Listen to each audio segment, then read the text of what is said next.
Okay, so we're back again, and this is continuing from the previous video where we were looking at the opportunity that you would have if you were wanting to target the baby market.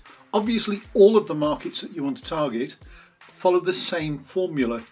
Whether you're selling chocolates at the high end as gifts, or whether you're selling wood to carpenters and tradespeople and DIY stores in the UK, the principles are all the same. You still need to research your target market. Once you've decided who your target market is, and when you're dealing with trade partners, who they are targeting, and are they targeting the market correctly? So from the birth side of it, you can see here you've got the trend in a million, and we've got a reasonably even trend of births that went through until 2015, and we're now back on the rise. And then you can see the death rate.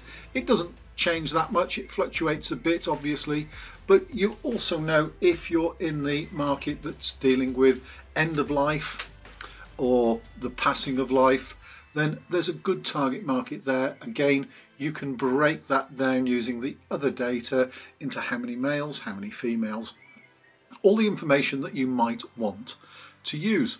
So it is key for you to take this data and use it. And then what we've got to do then is look and break any market that you're going to down.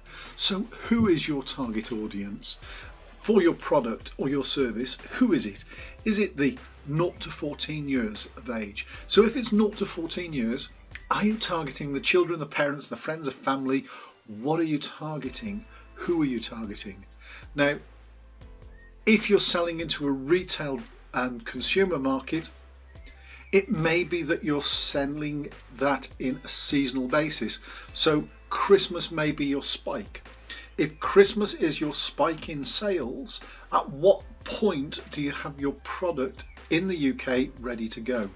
I would suggest you start pushing it out there around about 8 months before your season kicks in, so that you can maximize exposure, you can get Instagram, Facebook, press, whatever it is behind it, so you can get some memento going, ready to exploit the sales. And the same with the, the 15, 29, all the different markets, whatever you want to break it into, whatever your target is, you need to get out there, but you also need to understand where they are. What are they looking at? And this goes the same whether it's men, women, and for both. Are they on our state support? In the UK, we have a state support system which makes sure that people have a certain level of income regardless of what their standard of living is at that time. They will be getting money from the government to survive. Are they your target market? Are they the unemployed people that are looking for work? There's a lot of people that spend money trying to find work. Or are they working? And if they're working, what is their income status? And who are you looking at? Are you looking at the top 1% of earners in the UK? Are you looking at the wealthy elite of the UK? So you only need to sell one product perhaps every year to make a fantastic profit. What is it you're looking at? Where in this marketplace are you going to be? Are you looking at self-employed people? Are you looking at the entrepreneurs? The UK is generating a massive amount of self-employed entrepreneurs starting up businesses. Is that your target market to get your product out there? Or are you looking at our older retired market and the aging market that we've got? All of this is key information. And again, when you bring into the spreadsheet, you can actually start seeing the numbers. You can start breaking down where your market should be. And again, you take this a stage further. How many of these people are online? Well, pretty much all of the different age groups are online. The older people are ordering and spending more time online than ever before. They are diligent, they've got money, they buy on Amazon, they buy on eBay, they buy on websites that they trust. So if you've got a brand that needs to get in front of a customer, you need to find a website or a reseller who is trusted and has a trusted brand. Your brand may not be known in the UK yet, so it may be you piggyback on somebody else's brand to get you to the market. So again, going back to the numbers, you can actually look, you can see what the population is, what the projected population is. You can break that down, and you can break that down into ages, and you can look and say, well, that's my market there, that's my market there, that's my market here.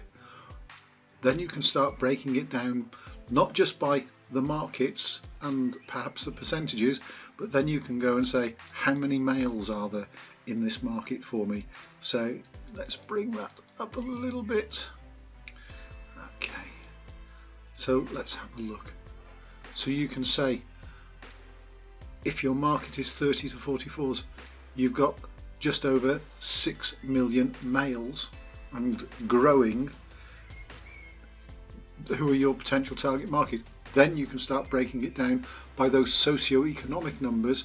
How many of those 6 million males are your target audience? How many of those are in the top earning brackets, the middle earning brackets, the bottom, not earning anything at all? And where is your marketplace? Top, middle, bottom? Are you volume? Are you relationship? Are you looking at just transactional? One sale, that's it, gone, forgotten. Relationship, one sale, and you want the repeat sales, you want more and more and more, you want the referrals, whatever it is.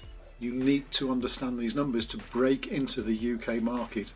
And then once you understand that also the majority of the population in the UK is looking at online as their main route to find product, then that is even better, because you can start really targeting that market from the socio and the age perspective, so the socio-economic areas and also the age perspective.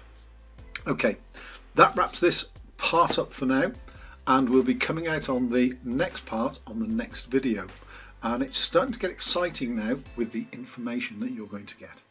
See you on the next one.